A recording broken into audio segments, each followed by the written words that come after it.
is Ruel's Running Podcast, a podcast about running, health, family, play, and an NSNG lifestyle. And now, here's your host, Ruel.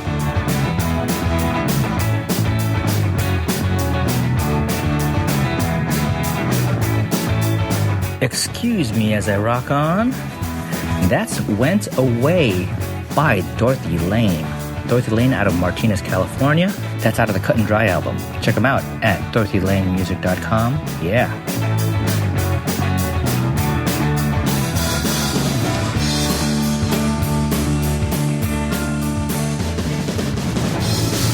Hey everybody, welcome to Ruel's Running Podcast, the podcast about running, health, family, play, and living, and blah, blah.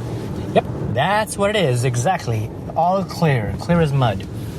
How's it going, guys? If you are a return listener, what is up? If you are a new listener, what's down? How you doing? Welcome. Stick around. You won't learn anything, but sometimes you know everything you need to know today, and all you want to have is a little bit of noise in your ear so you don't have to think about the boring, the humdrum, of what's going on if you had not turned on this silly show. So welcome.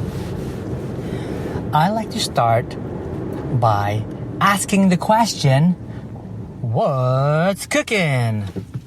Well, you know what? This isn't going to be NSNG, but it is what's cooking. Those of you who have been listening for a while might know that I build websites. I do graphic design, things of that nature. On top of these award-winning podcasts that I do. So about a year ago, I decided to help my wife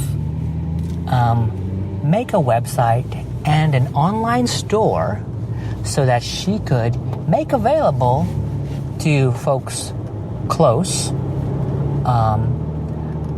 her baked treats. So that's why it's not NSNG. We're talking about cookies and bars and cookie cups and things of that nature. And so I, helped create this, this test, this hobby, this small enterprise, this, I don't know what you call it, startup, whatever you want to call it. And helped her to realize how with a bunch of tests, we can make something that she's already been doing for years as far as baking a collection of treats and getting a lot of interest, able to prove that, there are people that would buy it online. And we would have to figure out how to get that product to them. Then eventually learning how to ship stuff and realizing that there are people who are outside of our close circle of friends and acquaintances and family who would like to buy it, order, and they have. So that was about a year ago.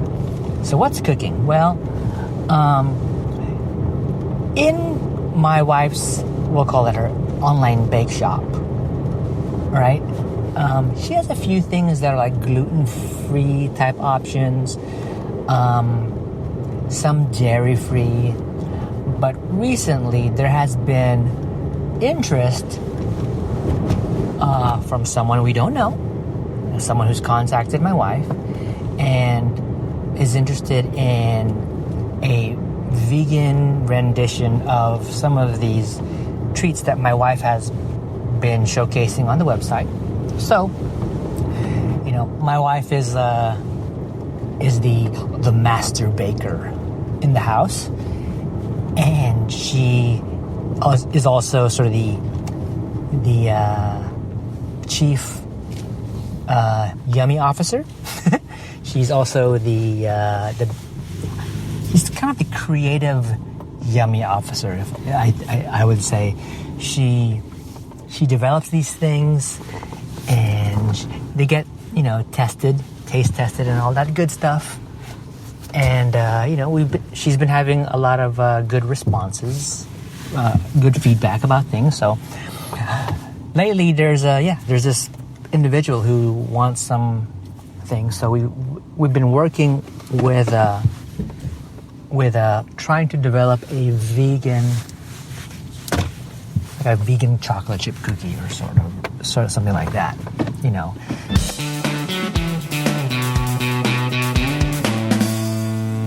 So anyways, I was saying, don't know if you caught anything of what I was putting down, but in the middle of the recording session, my phone rang, and I don't know what that does to the recorder.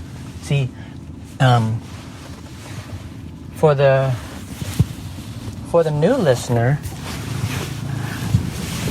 I podcast while I'm on the road, right?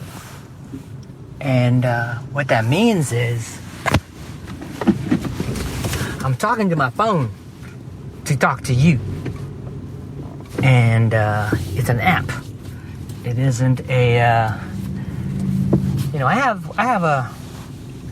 have a pretty fancy schmancy mic at home, but it's sitting in a box tucked away because my workflow isn't to sit in front of a recording sort of studio or mic to do these podcasts, because got a lot going on. I don't have that luxury to just be sitting and podcasting in my homemade home studio. I find that the opportunity is times like this, where I'm driving point to point. Even if it's 10 minutes, 15 minutes, I can break down a podcast into segments based on these little short point-to-point drives. Like right now, I left home and then I got to a restaurant to pick up some Thai food for my wife, and then got interrupted, so I had to cut it. But I'm back on and I'm driving the other direction. But I'm going to stop off at a Walmart neighborhood markets and pick up some sort of vegan chocolate chunk sort of product. But that's what the call was about. My wife is the chief creative yummy officer who crafts these treats. She tests stuff out. She bakes them. Do they present well? Do they look appetizing? Most importantly, she hands them out, and she gets people's interest, and she gets people's feedback, and go from there. So this sort of vegan chocolate chunk, cookies, what we're working on, and we've done dairy-free chocolate chip cookies before, or gluten-free, or maybe gluten-free and dairy-free. Well, maybe just a gluten-free. I don't know anymore. I mean, if you think about it, if you're doing dairy-free and gluten-free, oh, I see. We did a dairy-free chocolate chip cookie, so it was without butter. We would use like a coconut butter or a coconut oil instead, and instead of milk chocolate or semi-sweet chocolate chips, we used some product for that. It's like a cocoa chips or something that doesn't have any milk component to it, So we've done that, but now we're doing like completely dairy-free and gluten-free, and it's going to be different. It's going to be a different consistency when you make the batter, and it's different proportions. It's not 1-to-1 when it comes to flour and egg substitute. And that's the new thing. See, we're using an egg substitute that is vegan. So it's a whole new world, and if it turns out yummy, if it comes out good, then that's just another option, another variety that, and it opens things up for the bake shop where my wife can, maybe help those who have, that's that dietary preference. I'm at the next stop. Oh my God, I'm driving so fast. So yeah, that's what's cooking. And for those who follow me on the Facebook thing, I did post. I did grill some chicken chorizos, and I had some good broccoli that was about to go ungood if I didn't do anything with it. So I cleaned them up, and I sort of sliced off some of the bits on the floret side that looked like they were about to, go mold. You know how that happens with broccoli, little tiny spots. And so I just took a knife and chopped that piece off, rinsed it all good, and shook it all dry, and gave it a nice olive oil bath, seasoned salt, pepper, and I stuck that on the grill alongside the chicken chorizos. And, chunks of, big old chunks of broccoli and chicken chorizos. That was dinner last night, and that was awesome. So, very simple. I'm digging it. I'm digging the grill. Been watching a lot of Bobby Flay, grilling it. All the old episodes on the Food Network app on Apple TV. Just getting inspired. Grill the heck out of stuff and just enjoy the grill before it becomes unenjoyable. All right, I'll be back. Do you need a website? If you're an individual, a consultant, a group, or small business and need a site, or maybe you have an existing site, I can help. How about graphic design? Do you need a design for a t-shirt, logo, product, business cards? Maybe you need help with designing and developing a brand. I'm not an expert, but I do have the tools and the techniques to get the job done. How about a podcast? Yep, like this thing. This thing's a silly little show. Are you looking to set up a podcast of your own? Are you looking to reach an audience? Promote your business via podcast? Well, Abadam Studios. That's right, Abadam Studios. Yeah, so that's Abadam Studios. AbadamStudios.com, AbadamStudios.com. Check it out. And I'm back. So that trip to the store was a bust. Kinda. They didn't have what I was looking for. I was looking for these, they're a gluten-free chocolate chip. Actually, they're not chips, they're mega chunks. And they didn't have the mega chunks here. They had the dark morsel and the mini semi-sweet chips. So, forget that. That ain't gonna work. But, yeah, cooking segment over. Done. Ugh. So then you guys are wondering, like, what is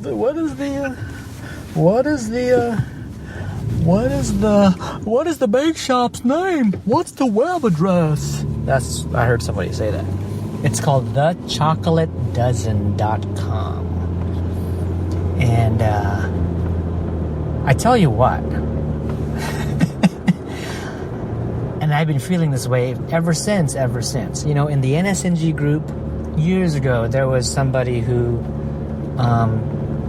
worked in a bakery or ran a bakery, and yet they were doing the lifestyle, right?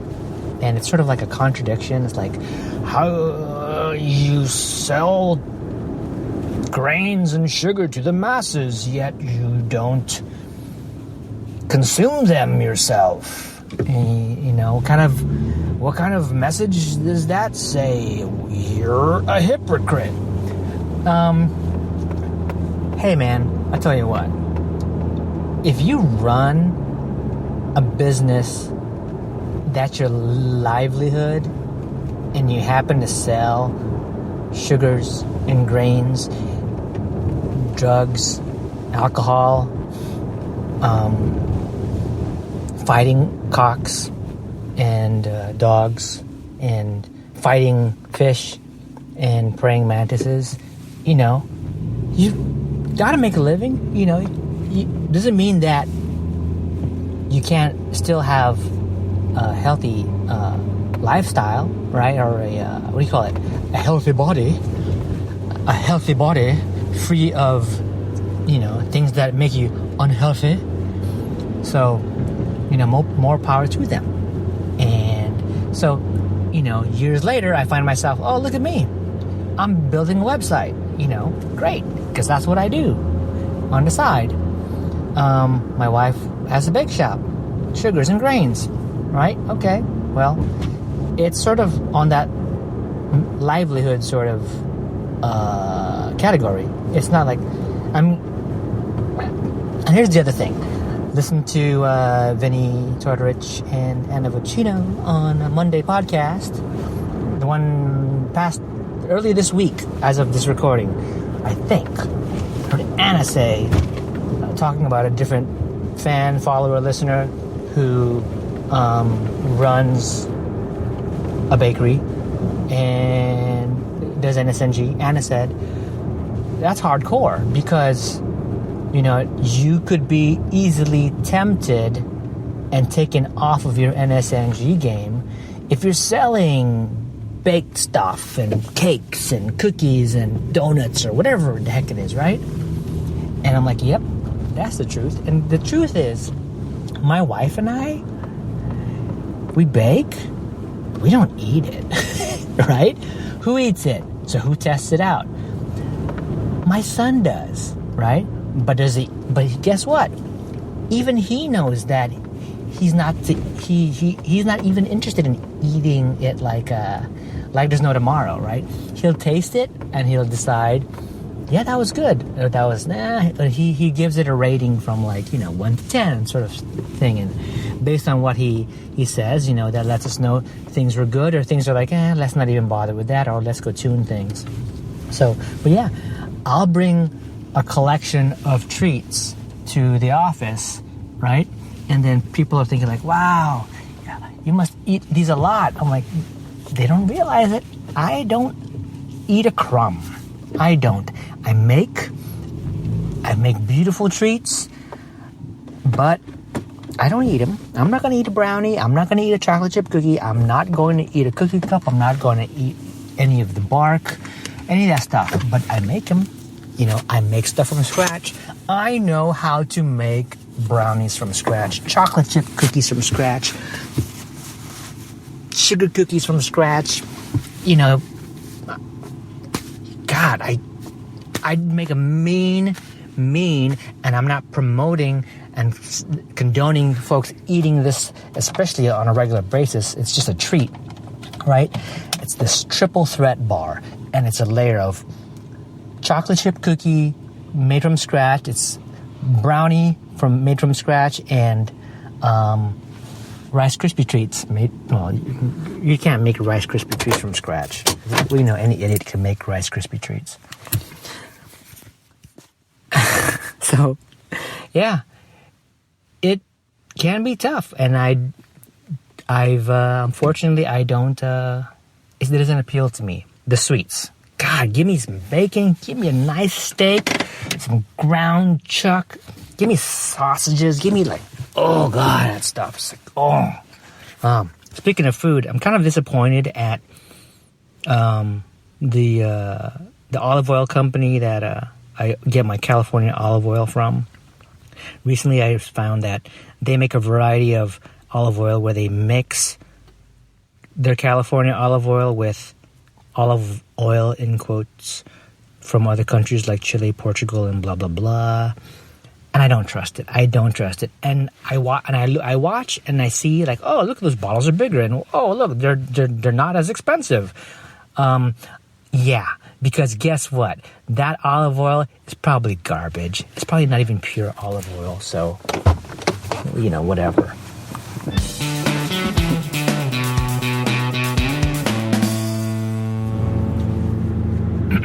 I'm back. Again, Ruel, you keep leaving us and keep coming back. Why don't you just not come back? What's your problem? So my problem is, like I said earlier, is that, you know what? I have ordered great olive oil from Italy. From, within the NSNG community, we like to say our good friends at Villa Capelli. And, I've ordered, my share of olive oil. But I'm not, sad to say, I don't order olive oil from them regularly, So that doesn't mean I don't love their products. It just means that sometimes I just need my olive oil now. And sometimes, we'll just say a lot of times, I just don't have the extra money to like get olive oil locally and then sort of like double up and have an order sent, So I will, again, at some point, especially now after this, right? I don't even remember the name of the company. I just know them as the one company that I've relied on to provide California olive oil. Why is that important? Well, why don't you like the Italian olive oil or, the Mediterranean or some shit like that, right? Because if it's California, I'm counting on it being California olive oil. I'm counting on there better be some freaking regulation and testing and people being held accountable that if the olive oil companies in California are making olive oil, that it's goddamn olive oil in those bottles, right? Whereas the countries in Europe that provide olive oil, there may not be sort of those regulations, ensuring that you're getting 100% olive oil, not getting the other non-olive oils mixed in and getting the then resulting mixture of oil treated with deodorizers and colors and crap like that. That's why I'm like, once I saw that this company, California, I don't know what the hell it's called, had a variety that included oil from these other countries plus the California olive oil, sort of this blend, like it's supposed to sound attractive, like it's romantic. Oh my God, this olive oil comes from Chile and Portugal and wherever, right? I don't need it to be that romantic. It's just freaking olive oil for me, right? I'm gonna put it on my food. I'm gonna eat it, and I don't want to freaking have a romance with it. I don't want it to have to like travel across the ocean, sit in customs and shit like that before it can go to some place that's gonna mix it with their own olive oil. California olive oil, I just want California olive oil, relying on it being olive oil, relying on the fact that it's local, it hasn't traveled far, it hasn't sat around long.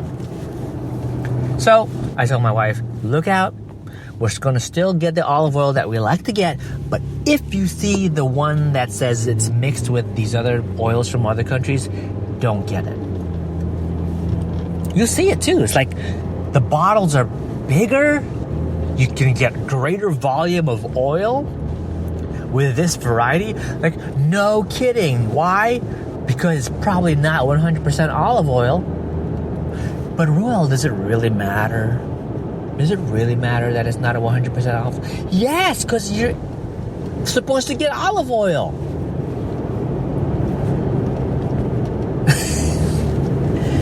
Yes, it matters because olive oil is great. Canola oil is garbage. Vegetable oil is garbage. That's soybean oil. Corn oil is garbage. Come on. Yeah, but, oil is just used to sort of create that barrier from your food and the heat so your food doesn't stick. No! That's dumb. So, okay, you don't want your food to stick. So you're going to put carcinogens in your body? But it's okay because the food didn't stick? So dumb. What's the big deal? I don't know. Maybe for you it's not a big deal because you're healthy. You feel fine. But guess what? Someday you're not, and it's gonna matter. Hey, you think maybe you carry on a little bit of extra puffiness? Maybe that's inflammation. Maybe that might be helped by cutting the crap. Yeah, I'm not perfect. I carry that every now and again, sometimes more than others. But I'm not gonna say that shitty oil is good for you. And what's the big deal? When I eat suboptimal, I know exactly what's happening. I'm just really lazy and I'm going to suffer for it. And that's just what it is. Nobody drinks like a whole bottle of alcohol thinking that they're going to be sober. Put it that way, right?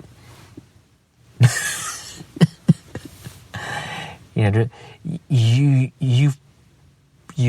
do it yourself. Yeah.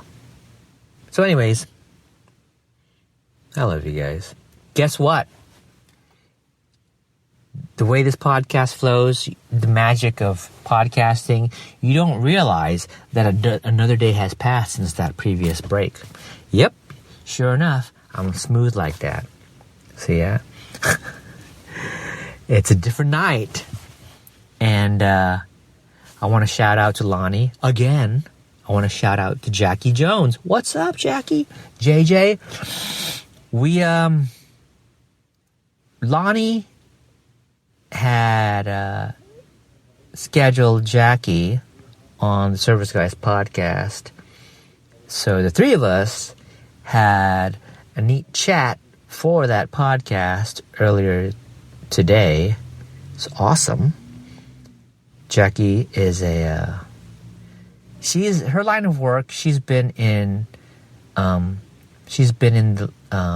911 sort of dispatcher and service. I don't even know how to describe it. If I was listening, if I was paying attention to what she said, she had been a dispatcher for like 13 something years, and she had done a lot, and at this point in time she's like director, right?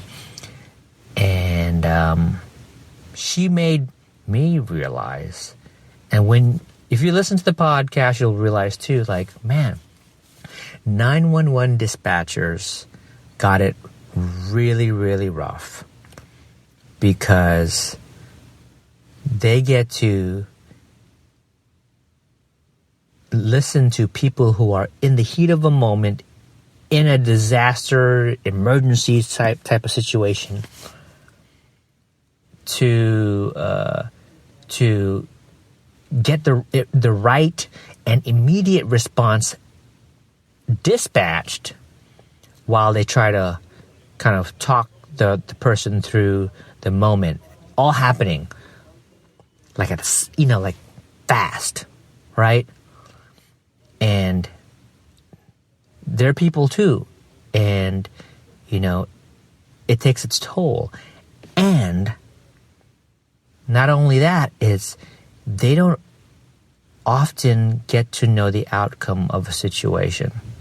If a 911 dispatcher happens to pick up a call and it's a child on the other line asking, calling for help because something important is going on, whether they're in harm or their loved one is harmed, and it's heartbreaking as a dispatcher to sort of, after you deal with that call, to step away and take the next thing. Can you imagine that? One day at one call you're talking to a child about some life and death situation, then you send the appropriate response or dispatch team off, and then then things sort of like settle off, and then you disconnect from that call only to take the next call. It's like, that's crazy. That is crazy. And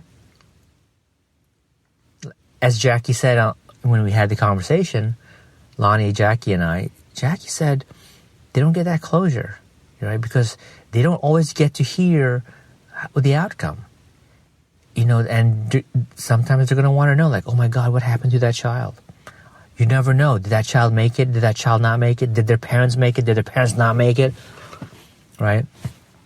Interestingly, tonight, I had a brief conversation with another dispatcher, but at a police department. So the difference there is she is in contact with the officers who respond to a situation, to a case or a situation or an event, and sometimes, they do get to know what, as she put it, the disposition, what the sort of end result was of a certain thing. So those dispatchers can get closure.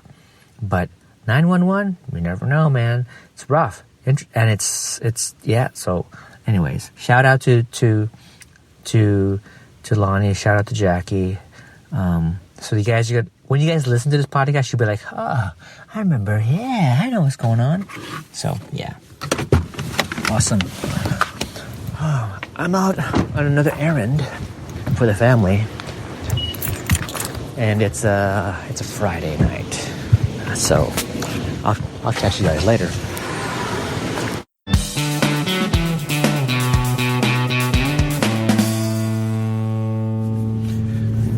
All right. So if I remember correctly, I was talking about non-NSNG stuff. And I'm going to be open and honest. Right? I'm not going to be like those Chegans, those cheating vegans, those folks who claim to be vegan, but in the background, they're sneaking in some meat every now and then. Yet, they're going to be like, I'm vegan. Right? Come on. The reality is,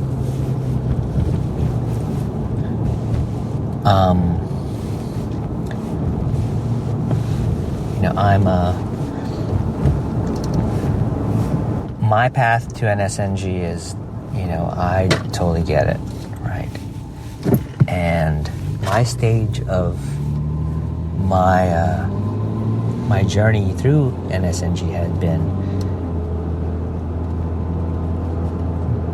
gradually becoming hardcore for a good number of years. And, whenever you talk about a lifestyle or a nutritional shifts or a diet, and then you sort of identify with it, right?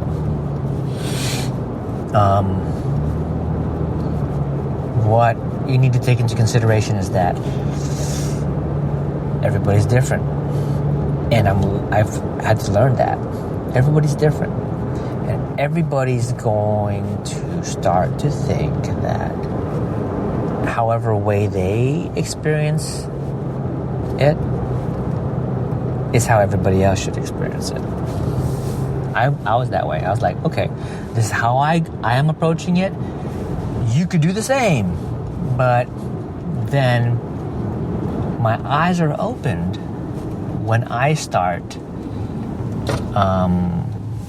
basically seeing how vulnerable I am, and it impacts my hardcoreness of it all. Meaning, well, this is what happens, right? I'll go like 3 years, 4 years. And it's it's a great time in the beginning to get a run like that. 3-4 years, right?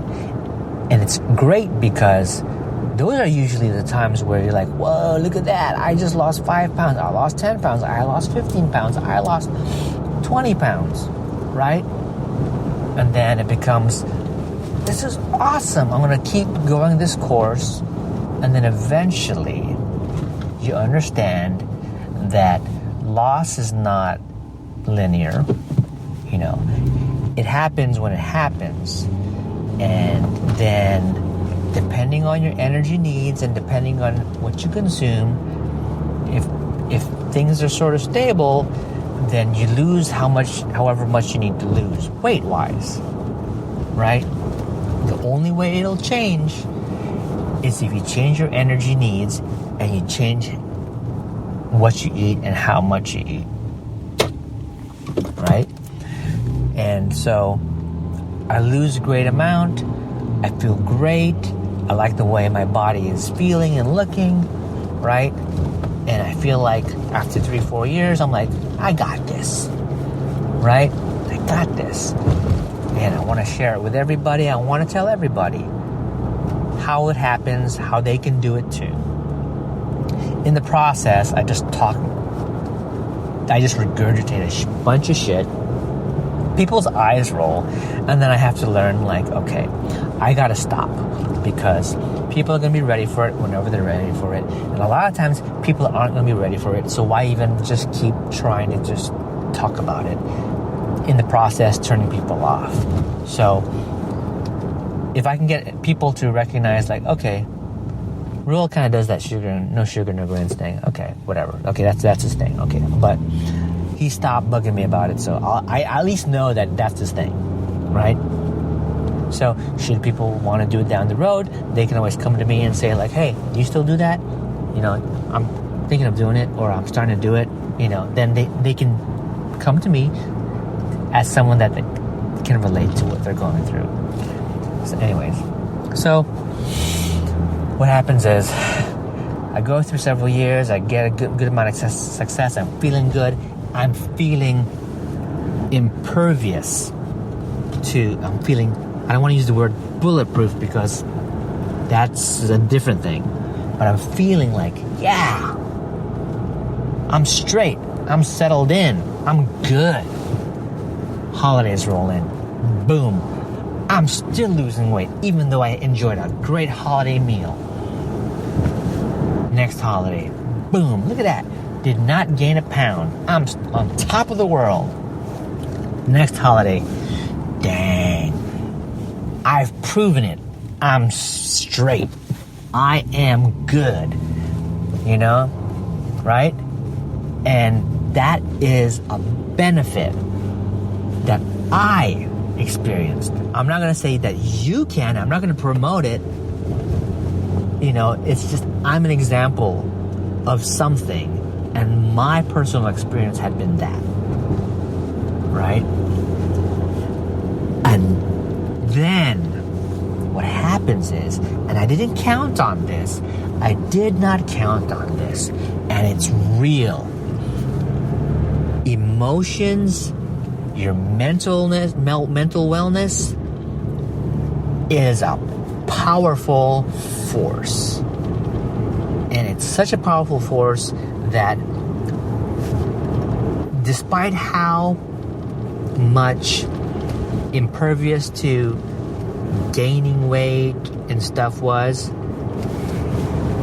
because I didn't stay true, right? And I allowed emotions or mental wellness or unwellness sort of like get the best of me. And I've talked about it so many other times, right? Sometimes because I don't have control of things, right, that's making life hard at that moment, I want to be able to have a control of something on a given day. And sometimes that control is in the form of, you know what, I know it's not good for me, but I'm going to eat that burger. I'm going to eat that bun on that burger. I'm not going to deviate. I'm just going to have it because I made the call. And the fact that I can make that call, whether it's good or bad, gives me a level of control that I need, because on that given day or that given week, everything else has been out of control. And I need this little bit of control, regardless of how bad or good it is going to be for me. And then when you have multiple days and nights and weeks and months of that happening, guess what? You start to break down that shield, or I started to break down the shield that was my NSNG-ness. All those holidays where I wasn't suffering weight gain or feeling crappy, after enjoying a holiday meal, guess what? After several years, then it started to come back. Right? That's just the way it is. And there's a lot of people in the group, I'm not going to be an asshole, but there's a lot of people in the group who are going through stages that I've already gone through.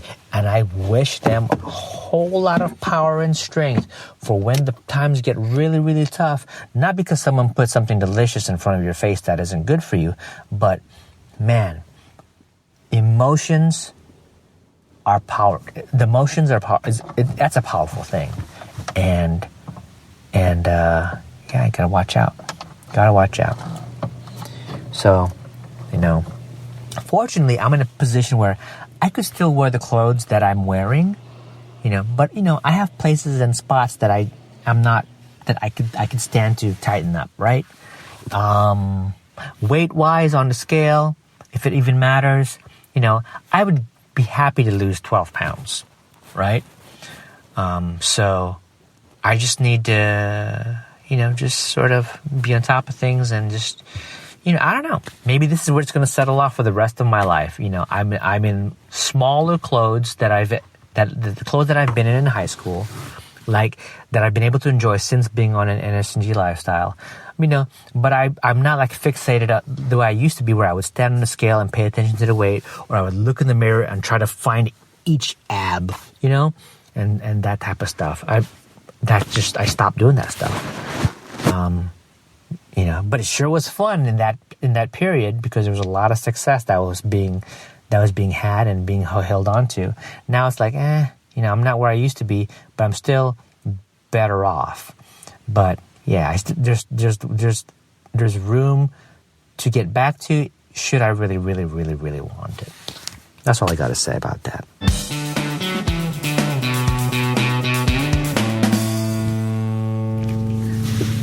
I'm back. So at the moment, I'm feeling good. And I think the only reason why I'm feeling good is because I'm enjoying. It's good. It's like the silliest thing ever. I'm enjoying, and this has nothing to do with NSNG. So, I'm enjoying ordering alcohol and having it delivered at home. And I don't know. There's something. Maybe it's just kind of this honeymoon phase with me and the service. And maybe it'll die down. Because right now, I guess for the whole month that since I've signed up, it's free delivery. But I'll tip. I'll do that, and it's weird because we've all ordered like food delivery. Whether it's from a pizza place or if it's Chinese takeout, we know what that's about, And we've, over here, I'm pretty used to seeing food orders get sent to the office, depending on what company I'm working for, and it's like, yeah, okay, someone brought food, big deal. But for some reason, right? And this is how it happened. I'm aware of the service for quite a while. The service is DoorDash, right? And I have a friend who actually, on the side, drives for DoorDash. She's a dasher or DoorDasher. And I hear, stories good and not so good from her. about the thing, but she clearly enjoys being able to provide the service, get paid to do it. Sometimes it's not so great. Sometimes it's not worth her time, depending on the night, depending on how much demand there is for the service, depending on a lot of stuff. And just last week, my late dad, he his 10th death anniversary came up, and I wouldn't have remembered had it not been for Facebook, right? Because I at one point in time posted about my dad and having missed him and all that good stuff, right? All that sad and good stuff. And so then, when Facebook sort of reminds you of these memories, it makes me pause and reflect about how long it's really been. And since my dad was a beer drinker, that was his thing. Last week, I wanted to I could just, I'd like to down a few beers for my, in memory of my dad and sort of drink to him and all of that, and but I didn't get to because I didn't have any beer on me. I didn't have any out of any sort of alcohol. I didn't have anything on me. The following day, at the end of the day, I was home with the kids. My wife went out to do some workout, some class. She has some exercise class or something, or yoga, or Pilates or something.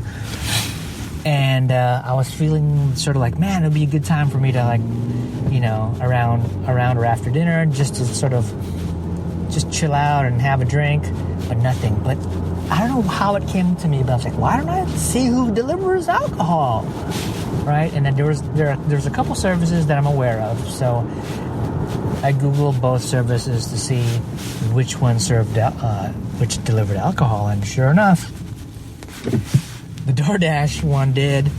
And the way it went was, I download the app and I do a search for whatever I want in my area, and lo and behold, there's a place called Bevmo, Beverages and More, that participated in sort of this door dashing group thing. So all I had to do was order what I wanted on the app, and then the concept was that the store would receive the order and get my order ready so that a DoorDash driver would just show up. The DoorDash system would decide which DoorDash driver would be connected to my order. They would show up, they would pick up the thing, and then they would deliver it. All happened under 30 minutes, which was a perfect amount of time. And in the process, I found a discount code online, applied that to my order, and I ended up ordering a case of, because they only sell them in bulk, in this particular store, a case of 12 IPAs, right? A case of 12, and I had a discount because of the promo that I applied, and it was free delivery. So all in all, it came down to $1.50 per bottle of beer. It's not too bad, compared to if you end up at a restaurant and they'll charge you, I don't know, $5-10 for some drink. So not too bad. Yeah. So that was a while ago. Yeah. So I'm out and about now again. I don't know when the last segment was recorded, but I'm out and about again. I'm picking up food and beverage for the family, for my wife. Just one of those days. It's we have food at home, and the kids are eating beef short ribs that I grilled the night before, and there's other food, but my wife wants to save what we have as her lunch for tomorrow. She doesn't want to eat more of the barbecued short ribs that we also have because she knows that the kids like it, so she doesn't want to deplete that.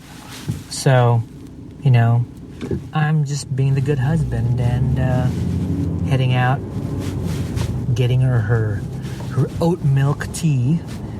Her oat milk tea with tapioca pearls. That's her thing. And, next door to the tea place, there's a Filipino restaurant, and I'm picking up a couple dishes there. And if you want to know what it is, it's pork sisig and lechon kawale, extra crispy. What that is grilled pork, or generally grilled pork, and it's chopped, and chopped onions, chopped like jalapeno peppers, add lemon, a little bit of soy sauce, and it's awesome. And then the lechon kawale is basically roast pork. Actually, it's not even roast. It's like, if you think of like a roast, and then a roasted pork, and then fried to crisp, or maybe roasted to crisp and then chopped. That's basically what that is. So getting some of that. Good stuff. So yeah, feeling good. Knock on wood.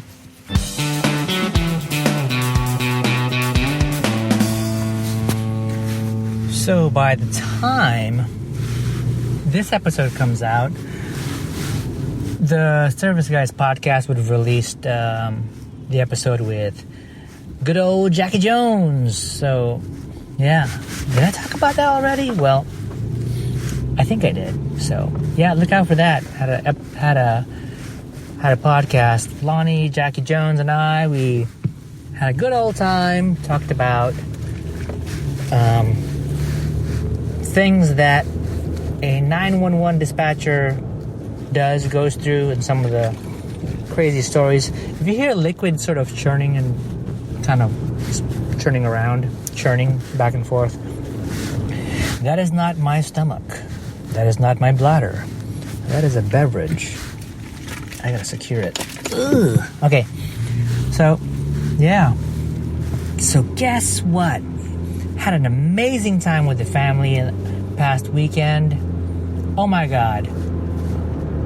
First, we took a friend to a seafood city, which is one of a chain of stores around the Bay Area. It's basically a Asian supermarket, Filipino specifically. Seafood City. And our friend loves seafood, so it was a chance for her to see this market and how they do fish over ice and things like that. So, and also get to peruse the vegetable section, what sort of, vegetables that, like she was like looking for bitter melon. You won't find that often over at your typical Safeway here or Lucky's, but she was looking for that, found that. She picked up some fish and some random seasoning products. And then after we did all of the grocery shopping, we partook of the hot food that was prepared. There's a place called Grill City within Seafood City. So she got a bunch of food. We did too. So, sharing a bit of the Filipino supermarket and grilled food culture with a friend. And that was fun. Then later on that day, we drove to what was called, listen guys, it's called Bishop's Pumpkin Farm in what's called Wheatland, California, further north of here, past Sacramento. And it was a great time, man. It's a big old pumpkin farm. You walk in, admission is free, parking is free. It's a big property. And yeah, you could, as you expect, you could shop around for various pumpkins to take home. You load them on a wheelbarrow and you put them in your vehicle, but that's not all. I mean, this place is serious. It's got play structures, like a mini town, and a bunch of concessions, whatever you want, barbecue, pizza, sandwiches, pasta. I don't know. I can't remember exactly what. Definitely barbecue, definitely pizza. It's all outdoors. They've got a miniature train. They've got a carousel. And back to the miniature train, it takes you through the property. It's not like a mall miniature train. It takes you through the farm, through the fields, alongside the fields where you'll see, fields and corn and fields and the forest and some of the old equipment just sort of like sitting on the property, like tractors and cars just sitting and rusting in its beautiful antique, style, just sitting on the ground. Just riding that train through all of that, it almost feels like you're going back in time. And then there's a place called Porco Arena where they have pig races. It's amazing. It's a fun time. You're basically paying for tickets if you want to do things like the miniature train ride, or if you want to, the carousel and other things. But they've got zip line over the cornfield. What? They've got other things. It's just a bunch of things that we weren't able to do. Just we do what we're familiar with and what we did the year before, and we have a good time. We invited some friends over, and we met up there so that they've got to experience it for the very first time. It was a fun time. It was a fun afternoon. And then when we left, it was getting dark pretty quick because there were storm clouds. So what do we do when there's a storm brewing? We look for dinner. So it rained pretty hard, pretty quick, and it got cold pretty quick. So it was one of those things where the morning of that day, the forecast said, guess what? Wind's coming in from the coast, and we're going to get some rain up by Tahoe, and you're actually going to get snow when they ordinarily don't get snow this time of year. So we were closer to Tahoe than we were at home, and we got hit by some cold, and we got hit by some cold, hard rain, but we got dinner anyways. We survived it. Nothing like a little water didn't hurt anybody. But that made for a really good day. Really good day. And what else did we miss out on? Oh, geez. Also on the weekend, we went and watched a show with the kids. It was at the San Jose, what was it? Cultural Arts Theater or something like that. It was a Nick Jr. live show. So it's just fun to be around. When you have kids and you're around other families and other kids, and parents are like just like you, just want to introduce your kids to art, to music, to a live show, and see that wonder in that wondrous amazement in their face. And it's all honest and it's all innocent. It's so good. And more on that in a bit. What wasn't amazing and what wasn't wonderment. Yeah, just sort of another day in the life of being a parent.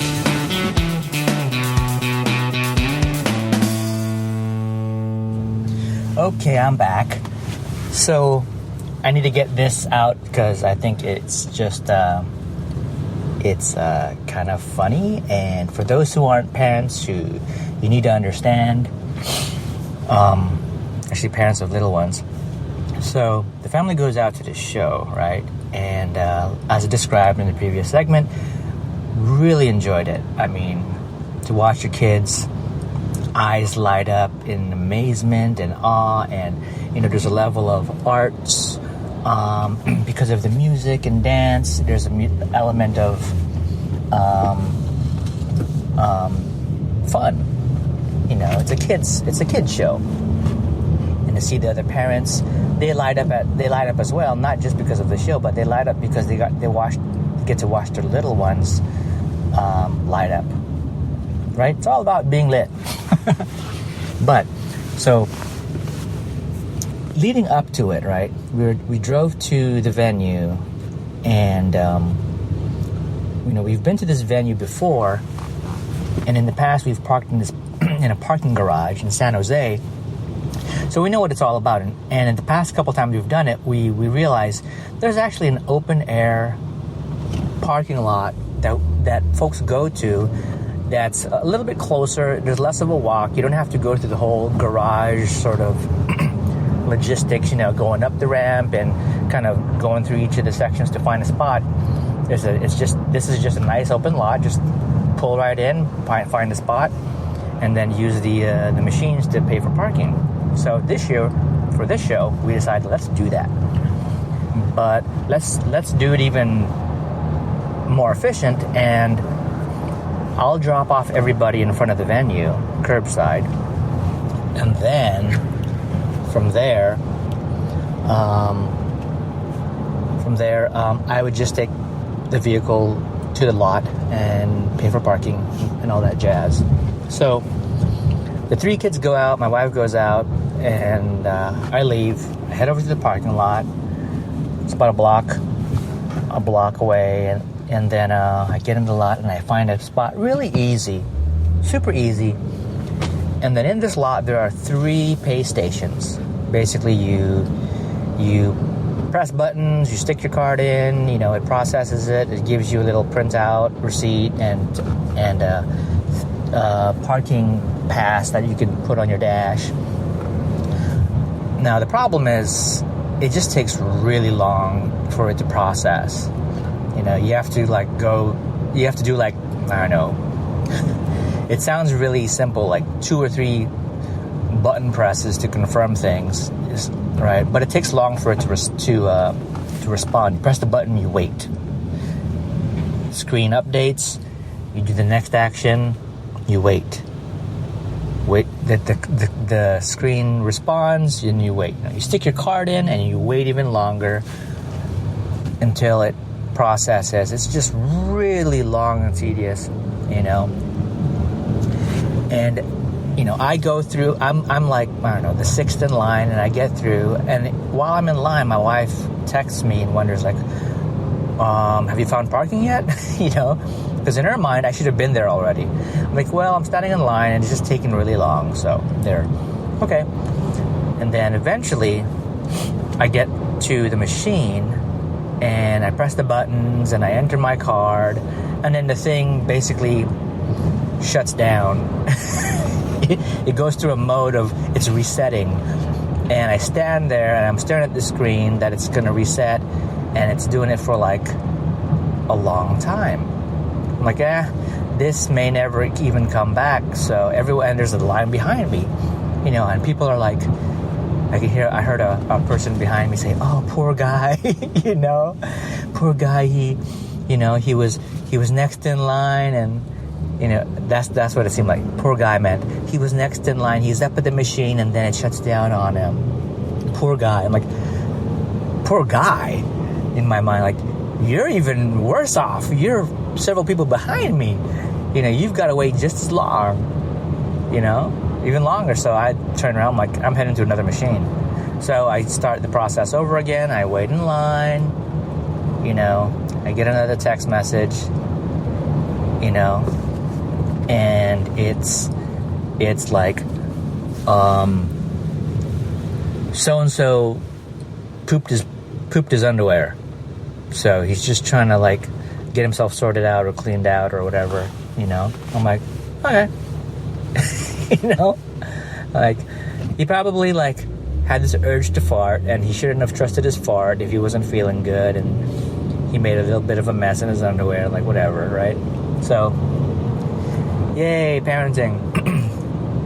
So I'm in line, and I finally get my ticket, after standing in 2 lines, and I get another update, from about another kid, a text message from my wife, like, oh, so and so has a bloody lip.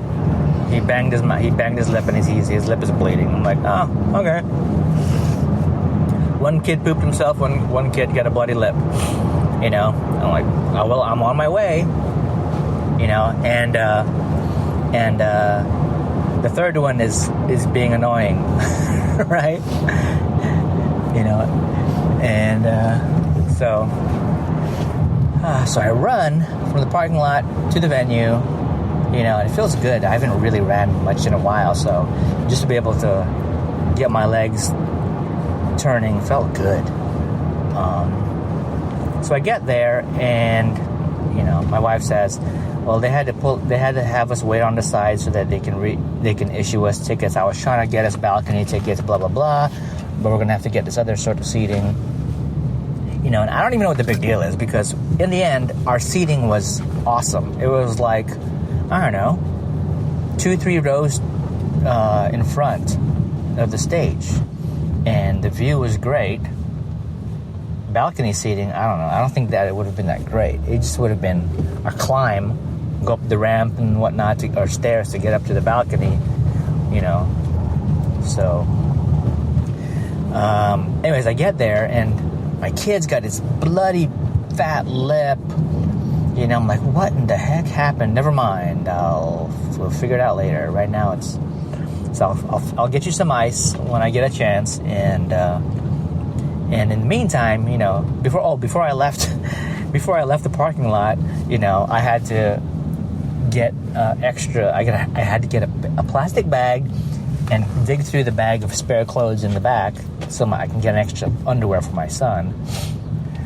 And I shoved that in my pocket, those things in my pocket, and I ran to the thing. And so we had to make sure that we all got our seats, and then I took my poopy kid to the bathroom and had him all cleaned out and changed and freshened up, and then soiled underwear. I mean, some of you would think just throw it in the garbage, but that's not us. We stuck it in a plastic bag, and I tied it up, and I kept it in my pocket. Yep, that's daddy duty. And then after that, went over to one of the staff and said, is there a way I can get an ice pack, because my son bloodied his lips somehow. And so he escorted us to the EMT, who was sitting by the entrance of the venue, and we were able to get out of his backpack one of those handy-dandy ice packs where you crush it and then you shake it up, and it gets cold. So that's that, and that's the adventure with the family.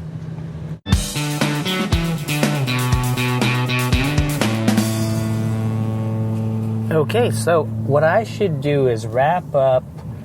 I should button up this episode here, as I've had to stitch it multiple times with a whole bunch of I'm backs. So this is the I'm back episode, but I never went anywhere. And so that's that. Thanks for listening, folks. Remember to hug your friends, hug your family. You don't necessarily have to throw away the dirty underwear. Just kind of put it in a plastic bag, put it in your pocket. Eat something delicious, but after you wash your hands, and go run something. Bye. Thanks for listening to Ruel's Running Podcast with Ruel. If you like what you just heard, share it with your friends and your enemies. Also, be sure to check out the site over at ruelsrunning.com. This has been another Coffee with Heavy Cream production. Join us next time for another silly show of Ruel's Running Podcast.